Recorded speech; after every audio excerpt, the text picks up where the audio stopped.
Hi, I'm Alane Freund. I'm a licensed marriage and family therapist in California and an international consultant on high sensitivity.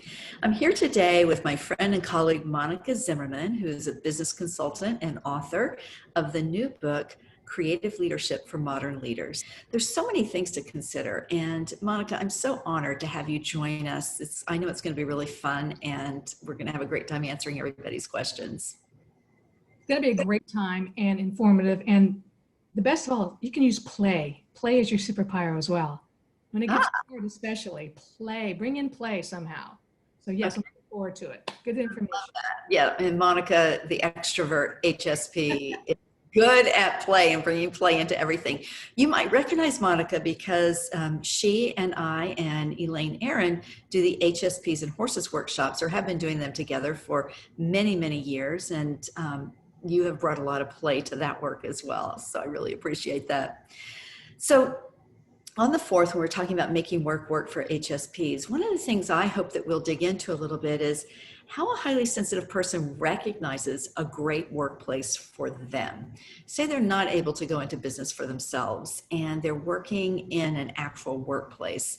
What would you say are some hallmarks of a great working situation for a highly sensitive person? Well, one thing, especially going in for an interview and you're not sure, I would do research on the company. What are people saying about the place you want to go spend your, 40 to 80 hours a week? Second of all, how do you feel when you walk in the door? Are you feeling good? Are you feeling hopeful? Do you feel dread? Does it feel heavy? So, that's our superpower as a highly sensitive people. Use that intuition to your advantage. Mm-hmm. And thirdly, I would probably look at to see how they treat other people. How do they treat their staff when they ask them to do something? Are they kind? Are they considerate? So those are the 3 things I look at.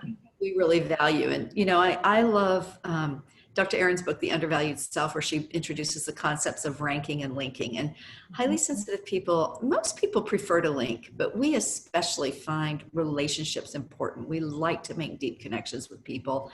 And that is linking, that's valuing the relationship. And I think what you're addressing here is, what is the ranking like at work? I mean, we do have to sometimes rank. We have to take leadership and be assertive on behalf of ourselves or our projects or our employees.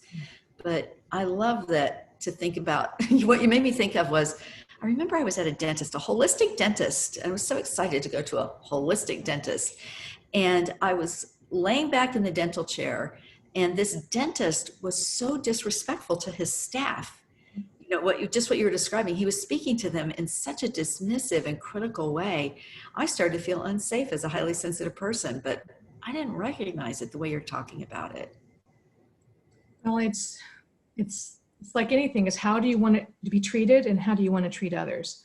Yeah. And again, it goes to self-care. What are you going to experience in that environment? If that's how they treat people and they're saying this in front of you, they don't even know you. Right. What are they going to say when you in that environment for 40 hours, 80 hours a week? I like the 80 hours a week. You're speaking to a workaholic here.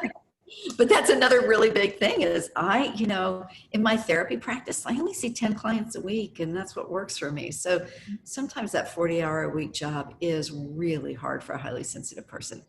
Hi, thank you. Hi, thank you.